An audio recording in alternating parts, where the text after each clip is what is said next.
Prep with me. দেখো, তোমরা প্রচুর ভিডিও আমার পাচ্ছ already regarding free mock interview. তো তোমাদের কাছে একটাই রিকোয়েস্ট, চ্যানেলটাকে সাবস্ক্রাইব করো। তোমাদের একটা সাবস্ক্রাইব আমার কাছে কিন্তু অনেক বড় এন্থু নিয়ে আসে আরও ফার্দার বেটার কন্টেন্ট বানানোর জন্য। So please please please subscribe the channel আর ভিডিও দেখতে থাকো। তাহলে শুরু করা যাক। হ্যাঁ, introduce yourself. Good morning, sir. My name is Orindam Mojumdar. I am a resident of Birbhum district of Siuri town. I have passed my Madhyamik examination in the year of 2010 and subsequently in the year 2012 higher secondary examination in from Siuri Sri Sri Ramakrishna Vidyapith. Thereafter, I have done my diploma in civil engineering from Bengal Institute of Polytechnic in the year 2015. After that, I have done my BTech in Civil Engineering in the year 2018 from Adamas Institute of Technology. Thereafter, I have worked as a site engineer in a building project for 1 year. And right now, I'm working as a vocational trainer in a government school and teaching construction. Please repeat the last one. I'm working as a vocational trainer in a government school and teaching construction subject. Okay, from which year? In the year 2022. ওকে, তাহলে তুমি এই 19 থেকে 22-এর মাঝে কি করলে? 19 থেকে 22-এর মাঝে সেই সময়টা যেহেতু করোনা একটা পিরিয়ড ছিল, তো সেই সময় আমি ফুললি মানে অনেক জায়গায় ট্রাই করেছিলাম। তো স্যার সেরকম সুযোগ পাইনি। আর তারপরে আমি ডিটারমাইন্ড হয়ে গেছিলাম যে যেহেতু গভর্নমেন্ট জবসের দিকে আমি ফুললি ডিটারমাইন্ড হয়ে গেছিলাম যে আমি সেই মতন প্রিপারেশন শুরু করে দিয়েছিলাম। Okay, okay. Okay, what are the role and responsibilities here as a vocational trainer? In my recent job, I am teaching construction subject, as in I am teaching the subject concrete technology mainly, and some taste of concrete like initial setting time, final setting time, and compressive strength of concrete. These kinds of tests are I'm teaching them, the students.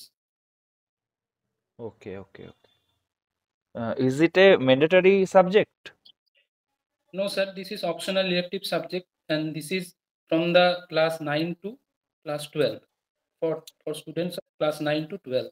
Okay, is that a contractual post? Yes, it is a contractual post, sir. Okay, okay, okay. Okay, what are the preferences or choice you have made in the choice sheet?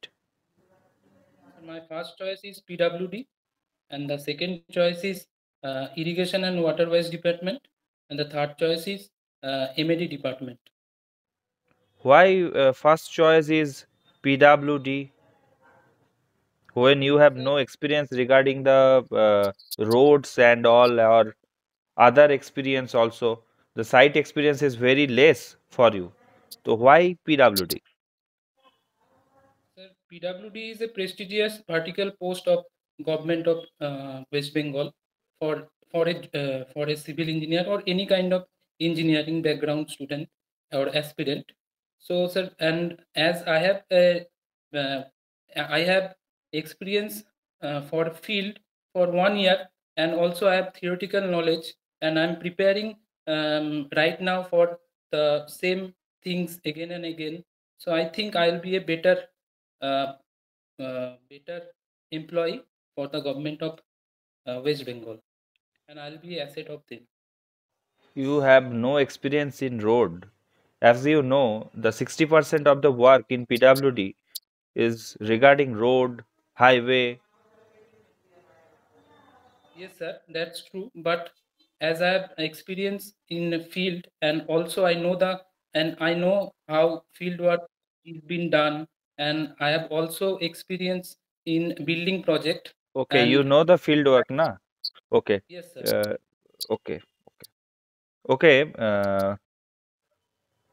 তুমি আমাকে বলো যে মর্থের section 400 দিয়ে পরে আমরা কোনো একটা পেমেন্টের কোন লেয়ারটাকে ডিফাইন করতে পারি বা কোন লেয়ারের কাজের জন্য আমরা মর্তের সেকশন 400-কে ইউজ করব। মর্তের 400, সরি স্যার, এটা জানা নেই আমার। তো তুমি বললে ফিল্ড ওয়ার্ক জানো, তোমাকে তো ফিল্ড ওয়ার্কে গেলে মর্ত বা মর্ড এগুলো নিয়ে তো কাজ করতে হবে। স্যার করতে হবে, কিন্তু এই মুহূর্তে আমার ঠিক জানা নেই স্যার মর্তের কোডটা। আচ্ছা, তুমি আমাকে বলো যে কোনো একটা মেটেরিয়ালকে, সরি, কোনো একটা মেটেরিয়ালকে নয়, আহ, আমি গ্রানুলার মেটেরিয়ালকেই বলি। গ্রানুলার মেটেরিয়ালকে অ্যাজ এ গ্রানুলার সাববেস আমি ইউজ করছি, আবার সাববেসে আমি ডাব্লুবিএম বা ডাব্লুএমএম ইউজ করছি। এই দুটোর ভিতর পার্থক্য কোথায় বলো তো?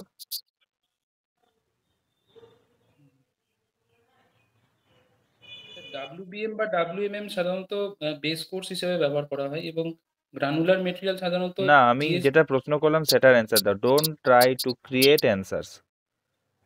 গ্রানুলার সাববেস, তাহলে গ্রানুলার মেটেরিয়ালকে ইউজ করে গ্রানুলার সাববেস ইউজ করা হচ্ছে। আবার আমি সেম ভাবেই ডাব্লুবিএম বা ডাব্লুএমএম কে সাববেস হিসেবে ইউজ করছি। পার্থক্যটা কোথায়?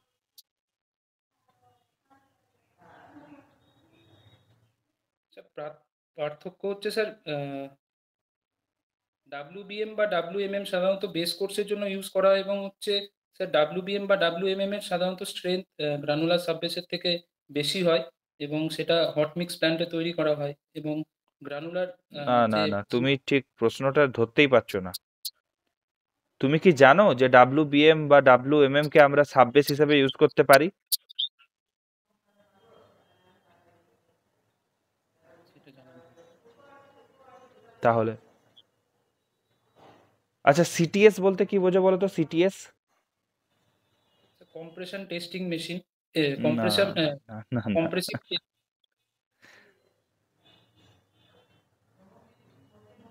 ভেবে বলো, ভেবে বলো। এই তো তুমি বললে প্র্যাকটিক্যাল কাজ জানো তুমি। বিল্ডিং এর প্র্যাকটিক্যাল কাজ জানা আছে, রোডেরটা বিল্ডিং এর সেরকম টোটাল। প্র্যাকটিক্যাল কাজ জানলে তোমাকে তো শুধু হবে না, তোমাকে কোথায় ফেলবে, তোমাকে বিল্ডিং এ ফেলবে, তার কি কোনো মানে আছে? না স্যার, সেটা নয়। তুমি চাইলে পরেই তো তোমার ডিপার্টমেন্ট চুজ করতে পারো না, পারো কি? যে তুমি না, কোথায় যাবে, কোন জায়গাতে কাজ পাবে। না স্যার, সেরকম নয়। তাহলে তোমাকে ধরো ইরিগেশনে ফেললাম, আমি কথার কথা বলছি, সেখানে তুমি বিল্ডিং এর কাজ গোটা বছরে হয়তো 5টা পাবে না হয়তো। সেখানে তোমাকে ক্যানেল নিয়ে কাজ করতে হবে, ক্যানেল লাইনিং করাতে হবে ধরো। সেখানে তুমি সিটিএস পাবে, তখন কি করে জানবে সিটিএস কি?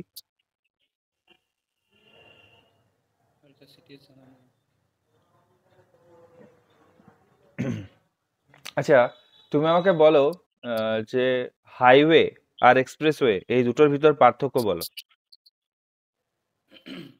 স্যার দুটোই গ্রেড সেপারেটেড হবে এবং এলিভেটেড হবে গ্রাউন্ড লেভেল থেকে। হাইওয়ে সাধারণত বিভিন্ন নর্মাল রোডস যেগুলো হয়, যেমন এনএইচএসএই, যেগুলো একটা হাইওয়ে। এবং এক্সপ্রেসওয়ে হচ্ছে বেটার ফেসিলিটি থাকবে সেখানে, এবং হচ্ছে ট্রাফিক মোবিলিটি বা ট্রাফিক স্পিডটা তার থেকে হাইওয়ে থেকে অনেক বেশি থাকবে, এবং সেগুলো ফেন্সিং করে দেওয়া থাকবে, মানে কোনো অ্যানিম্যাল বা কেউ যেন ওই ভিতরে আসতে না পারে। এবং এবং সুপিরিয়র কোয়ালিটি হবে এক্সপ্রেসওয়েটা, এবং এক্সপ্রেসওয়েটা আরবান রোড হয়। আচ্ছা, আমরা একটা টার্ম ইউজ করি, তোমার তো বিল্ডিং এ বললে প্র্যাকটিক্যাল এক্সপিরিয়েন্স আছে, তো একটা টার্ম আমরা ইউজ করি, স্পেসিফিক গ্র্যাভিটি। তো কি সয়েলের কি স্পেসিফিক গ্র্যাভিটি হতে পারে? হ্যাঁ স্যার। তাহলে সয়েলের স্পেসিফিক গ্র্যাভিটি কত হয় জেনারেলি বলো তো? সয়েলের স্পেসিফিক গ্র্যাভিটি বিভিন্ন সয়েলের জন্য ভ্যারি করে, হ্যাঁ। বিভিন্ন ধরনের soil। স্যার যদি ফাইনার সয়েল হয় সেখানে 1.2 থেকে 1.8 হয়, আর যদি কোর্সার সয়েল হয় সেখানে 2.6 থেকে 2.75 হয়। তাই? তাহলে ইনঅর্গানিক সয়েলে কত হয়? ইনঅর্গানিক সয়েলে স্যার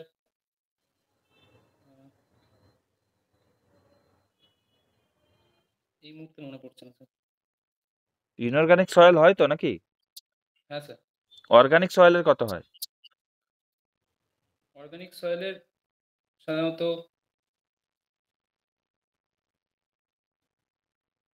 মানে স্যার 1.2 থেকে 1.4 অর্গানিক সয়েলের জন্য, ইনঅর্গানিকের জন্য যেমন স্যান্ড যদি ইনঅর্গানিক সয়েল হিসেবে ধরি স্যার, সেখানে 2.65 থেকে তো 2.9। তুমি বললে ফাইনার সয়েল, কোর্সার সয়েল এসব বলছো তুমি সেখানে, ইনঅর্গানিক অর্গানিক না বলে পরে। আচ্ছা, তুমি বলো তো গ্র্যাভেলের ক্ষেত্রে, গ্র্যাভেল যে আছে সে গ্র্যাভেলের ফাইননেস মডিউলাস কত হবে? গ্রাভেলের ফাইননেস মডিউলার সাধারণত 3-এর বেশি হবে স্যার। 3-এর বেশি? হ্যাঁ স্যার। তুমি কোর্স স্যান্ড দেখেছো? জোন 1-এর স্যান্ড দেখেছো? হ্যাঁ স্যার। জোন যেটা 1-এর স্যান্ডের কত হয় বলো তো?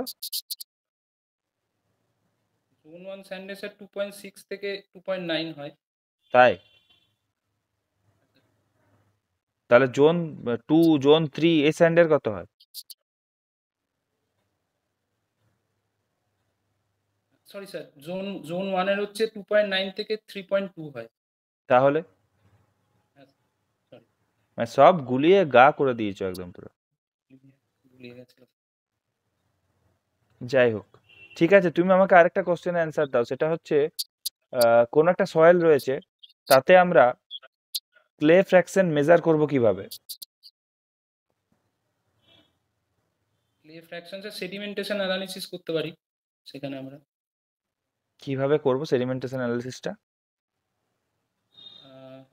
স্যার দুভাবে করতে পারি, একটা পিপেট অ্যানালিসিস আছে, আর একটা আরেকটার নাম স্যার এই মুহূর্তে মনে পড়ছে না। তো স্যার আচ্ছা, তুমি আমাকে বলো এআইভি বলতে কি বোঝো? এআইভি এগ্রিগেট ইম্প্যাক্ট ভ্যালু। কত হয় জেনারেলি কংক্রিটের ক্ষেত্রে? ক্ষেত্রে কংক্রিট কি স্যার এমনি রোডের ক্ষেত্রে বলছেন না জেনারেল কংক্রিটের ক্ষেত্রে? রোড কংক্রিটেই কত হয় ম্যাক্সিমাম, আর আমাদের জেনারেল কংক্রিটেই বা কত হবে ম্যাক্সিমাম? স্যার রোড কংক্রিটের ক্ষেত্রে সাধারণত সারফেস লেয়ারে যেহেতু রোড কংক্রিট করা থাকে, কংক্রিট স্ল্যাবের জন্য স্যার 30% থেকে আমরা কম ইউজ করব না রোড সারফেস লেভেলের জন্য। কম ইউজ করব এদিকে না? মানে কম ইউজ করলে আরো স্ট্রং হয়ে যাবে মেটেরিয়ালটা। তাই? সারফেস লেয়ারের জন্য স্যার মানে তুমি 30%। তুমি সাফিসিয়েন্ট বানানোর চেষ্টা করবে ওখানে, মানে মিনিমাম বলছো, মিনিমাম 30% এরকম বলছো? মিনিমাম 30% সারফেস লেয়ারের জন্য দেওয়া হয়। এর কোথায় পড়েছো ভাই তুমি?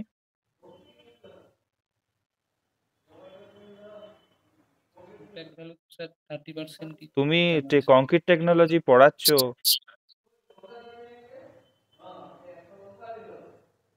কোন আইএস কোডে পেয়েছো একটু আমাকে বলো, আমি সেই আইএস কোডে তোমার সামনে খুলবো এখন আমি।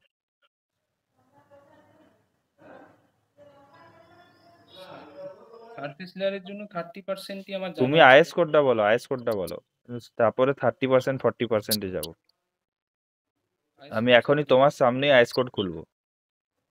হতেই পারে আমি এতদিন ধরে ভুল পড়ে এসেছি, হতেই পারে। আইএস কোড সারফেস কি হবে? লেয়ারের আইএস কোড বলো। আইএস কোডটা স্যার জানা নেই আমার। ইম্প্যাক্ট ভ্যালু কিন্তু তুমি একটা জায়গাতে পড়াচ্ছো, একটা 9 থেকে এতদিন ধরে কত 12 পর্যন্ত পড়াচ্ছো, আইএস কোড সম্পর্কে তোমার আইডিয়া নেই? এটা কিরকম কথা বলছো তুমি? আচ্ছা, আমাকে বোঝাও, আহ, কি বলে অল ইন এগ্রিগেট বলতে কি বোঝো? স্যার অল ইন এগ্রিগেট মানে সেখানে বিভিন্ন সাইজের পার্টিকেল থাকবে, সাধারণত 75 থেকে 150 সাইজের পার্টিকেল থাকে সেখানে। এবং তার ফাইননেস মডুলাস স্যার 2.6 থেকে 2.9 হয়। তাই? হ্যাঁ স্যার। কিভাবে এর সব রকম এগ্রিগেটটাকে মেশাবো কিভাবে, কত কত ভাবে?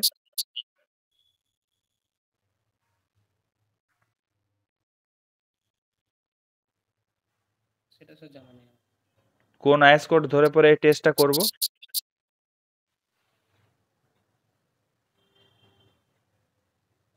সরি স্যার, সেটা জানা নেই।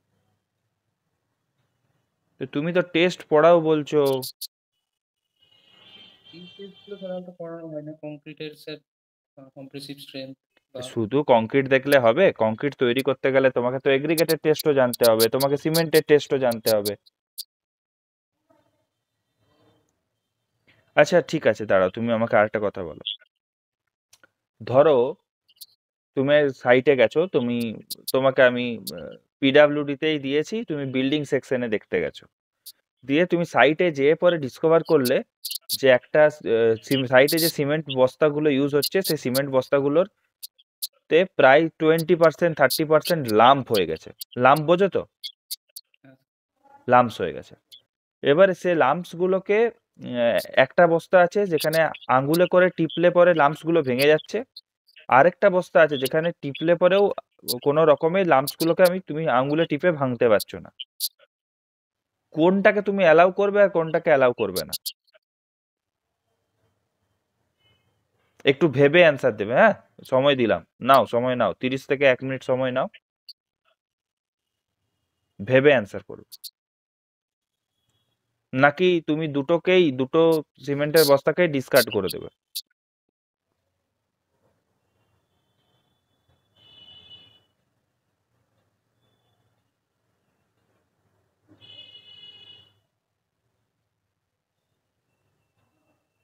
স্যার যেটা স্যার খুবই হার্ড হয়ে গেছে, যেটা আঙুলে করে ভাঙা যাচ্ছে না স্যার, সেটাকে ডিসকার্ড করে দেবো। কারণ হচ্ছে সেটা স্যার মানে আহ, মানে সেটা স্যার মানে হার্ড হয়ে গেছে, মানে সিমেন্টটা মানে তার হার্ডনেস চলে এসছে সিমেন্টে, তো সেটা স্যার ফিলিং এর কাজে আমরা ব্যবহার করতে পারি, এবং যেটা আঙুল দিয়ে ভাঙা যাচ্ছে স্যার সেটা আমরা ব্যবহার করতে পারি।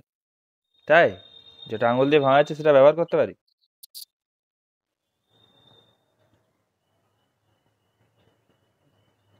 Arindam, very bad, very bad. যাই হোক, তোমার বাড়ি বললে কোথা থেকে? বীরভূম, তাই তো?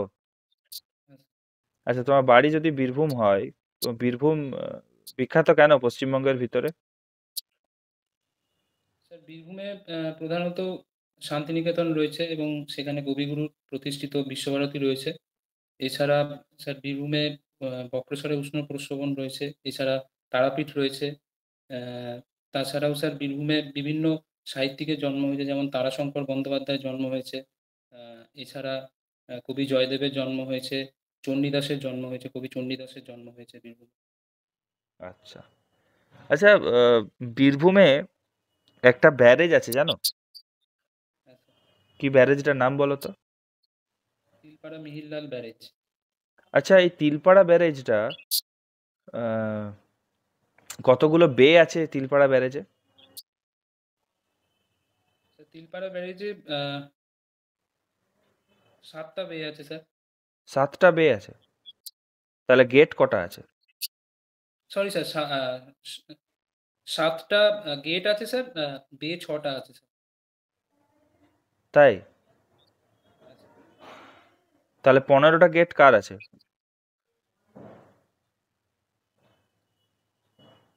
15টা গেটের মধ্যে মানে এখন নর্মালি 7টা গেট দিয়ে মানে জলটা পাস করানো হচ্ছে। তাহলে গেট আর বে এর ভিতর পার্থক্যটা কি হলো? গেট আছে আর বে, তাহলে পার্থক্যটা কোথায়? স্যার বে মানে হচ্ছে এক একটা গেটের মাঝখানের যে দূরত্বটা স্যার। আচ্ছা। আচ্ছা, আহ, এই যে ইয়ে আর কি, আমাদের তিলপাড়া ব্যারেজটা, সেটা কোন নদীর উপর গড়ে উঠেছে বলো তো? ময়ূরাক্ষী নদীর উপর স্যার। আচ্ছা। আর আমাদের শান্তিনিকেতন কত সালে ইউনেস্কো হেরিটেজ সাইট হয়েছে? স্যার 2023 সালের 17ই সেপ্টেম্বর। আচ্ছা, ঠিক আছে, ঠিক আছে অরিন্দম, এখানেই তোমার ইন্টারভিউ ক্লোজ করা যায়। কি ব্যাপার, কি হলো? সাইট সাইট রিলেটেড একটু গন্ডগোল হয়ে গেল, মানে সাইটটা অনেক তুমি দিন আগে ছেড়ে এসেছি তো। তুমি নিজেই বলছো যে তোমার সাইটের এক্সপিরিয়েন্স রয়েছে, বিল্ডিং এর এক্সপিরিয়েন্স রয়েছে। তুমি বলো, তোমাকে যে প্রশ্নগুলো করলাম সেগুলো কি খুবই অবান্তর প্রশ্ন? না না স্যার, একদমই নয়, মানে সেগুলো আমার জানা উচিত, কিন্তু তোমাকে সাইটে গেলে কখনো না কখনো এগুলো ফেস করতেই হবে। সাইটে সাইট তোমার সামনে হয়ে যাচ্ছে ওটাই, মানে কিভাবে আমি মানে মেকআপ করবো আমি, মানে আমি ভাবছি যে মানে সাইট রিলেটেডটা একটু কম আসুক আমার, পড়াশোনা রিলেটেড যেহেতু হয়ে গেছে এখন পুরোপুরি মানে বুকিশ নলেজ হয়ে গেছে সেই তো কারণে তুমি তাহলে আমাকে যখন প্রথমে ইন্ট্রোডাকশন দিচ্ছিলে তখন তুমি কেন বললে যে কি বলে আমার এক্সপিরিয়েন্স রয়েছে ফিল্ড ওয়ার্ক সম্পর্কে, আমি জানি ফিল্ড ওয়ার্ক আমি করতে পারবো। স্যার ওইটা স্যার আপনি জিজ্ঞেস করলেন যে সাইটে তোমার এক্সপিরিয়েন্স নেই মানে রোডসে সেই জন্য স্যার হ্যাঁ, আমি তো বললাম ইউ যে should have to be counter otherwise না। তুমি এমন কিছু কথা বলবে না যেটার থেকে তুমি নিজে ফেঁসে বসে থাকবে। তুমি একটা সাইটে যাবে, সেখানে সিমেন্ট পাবে, শক্ত সিমেন্ট, এটা খুব কমন, খুব ভেরি কমন। মানে 80% সাইটে তুমি এই প্রবলেমটা পাবে। তো তুমি যদি সেখানে যেয়ে পরে প্রবলেম সলভ না করতে পারো, তুমি কি করবে? অ্যাসিস্ট্যান্ট ইঞ্জিনিয়ারকে ফোন করবে এইটুকু জিনিসের জন্য? তোমার কি মনে হয়? তুমি আগে বলো, তারপরে আমি বলছি। না না স্যার, যতক্ষণ না সেরকম প্রবলেম ফেস করছি যেখানে পারবো না, আমার দ্বারা হবে না, সেইখান তাছাড়া ফোন করা উচিত না। তোমার অ্যাসিস্ট্যান্ট ইঞ্জিনিয়ার যদি তুমি এরকম 5 বার ফোন করো 5টা জিনিসের জন্য, প্রথমে অ্যাসিস্ট্যান্ট ইঞ্জিনিয়ার বলে তোকে কাজ করতে হবে না, তুই এসে আমার চেয়ারটায় বস, আমি যাচ্ছি, সাইটে যাচ্ছি, এরকম বলে দেবে। তাহলে সাইটের এক্সপিরিয়েন্স যদি তোমার এতটা নেই, তাহলে কখনোই তুমি সেই অ্যান্সারগুলোকে ওইভাবে করবে না। তো এটা যদি আর কাউকে বলো, আর বলতে কি তুমি আর বলতে কি আমি বুঝলে বলো। আর স্যার মানে মানে থিওরিটিক্যাল জিনিস যদি, তো তাহলে আমি আরো একটু বেটার করতে পারতাম পারফরমেন্স। তাহলে তাহলে তোমাকে প্রথমেই ওখানে বেন ডাউন হয়ে যেতে হবে, স্যার আমার সাইটের এক্সপিরিয়েন্স খুবই কম। এটা তোমাকে প্রথমেই বো ডাউন হতে হবে। সেকেন্ড হচ্ছে, আইএস কোড নিয়ে পরে তোমার এত এখানে কম স্যার ধারণা, খুবই খারাপ লাগছে আমার। তুমি একটা জায়গাতে ভোকেশনাল ট্রেনার হিসাবে পড়াচ্ছ, তুমি আইএস কোড সম্পর্কে জানবে না? তুমি তাদেরকে কি পড়াবে? ম্যাক্সিমাম তাদেরকে আইএস কোড থেকেই না পড়াবে, তাদেরকে ছোট ছোট জিনিসপত্রগুলো সম্পর্কে কনসেপ্ট দেবে। তুমি একটা লাম্প হয়ে যাওয়া সিমেন্ট, কখনোই কখনোই তুমি কোনো রকম কংক্রিট ওয়ার্কে ইউজ করতে পারবে না যেগুলো লোড বিয়ারিং স্ট্রাকচার হবে। পারবে কি? তাতে সেটা হালকা লাম্প হোক আর পুরো হার্ড লাম্প হোক আর শক্ত হয়ে পাথর হয়ে যাক, তাহলে তোমার অ্যান্সারটা এরকম হতো।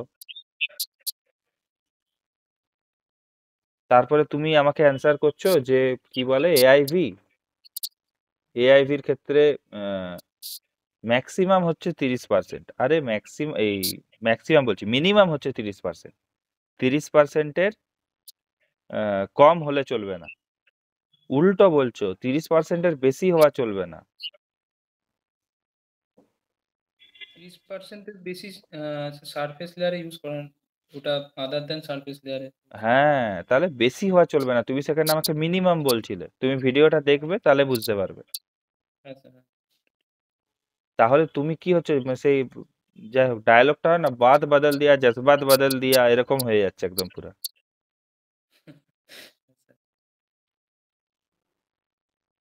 যাই হোক, এতদিন কোথায় ছিলে? সবাই, তোমার তো একটু আগের থেকে একটু ইন্টারভিউ দেওয়া উচিত ছিল আমার কাছে। সবাই একদম এন্ড টাইমে এসে ইন্টারভিউ দিচ্ছে, আমি জানি না তোমার কি ফেজ 3-তে আছে।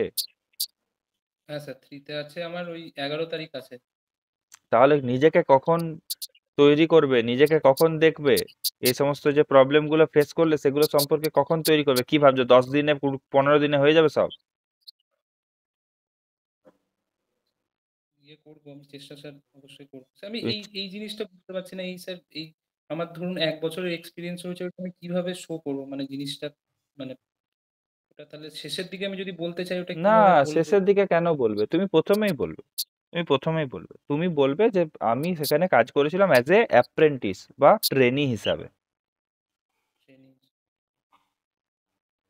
তুমি যদি বলো যে ওখানে যেয়ে পরে তুমি ওখানেই বাঘ মেরে এসেছো, তাহলে তো বাবা তোমাকে তো বাঘ মারার প্রশ্ন জিজ্ঞেস করবে।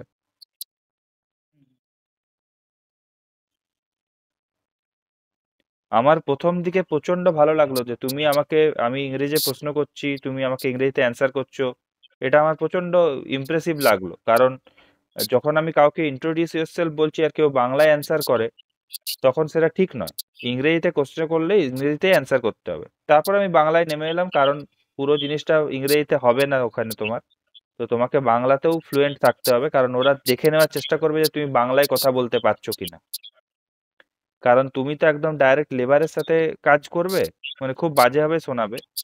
হ্যাঁ, তো সেখানে তুমি যেয়ে পরে যদি ফ্লুয়েন্টলি ইংরেজি ছাড়ো, হ্যাঁ, তাহলে তো আর হবে না। তারাও তোমাকে পাত্তা দেবে না। বোঝাতে পারলাম আমি কথাটা? হ্যাঁ স্যার। মানে আমি স্যার অ্যাকচুয়ালি ওইখানে এক্সপিরিয়েন্স হিসেবে দেখিয়েছি যে আমি ওখানে কাজ করেছি 1 বছর আর কি, তো হ্যাঁ, তো অসুবিধা নেই। কোনো অসুবিধা নেই। তুমি তাহলে স্যার দেখিয়েছো, খুব ভালো করেছো। তাতে কোনো স্যার অসুবিধা নেই, ওখানে কিন্তু আমার কথা যে তুমি এরকম ভাবে ফেঁসে যেও না।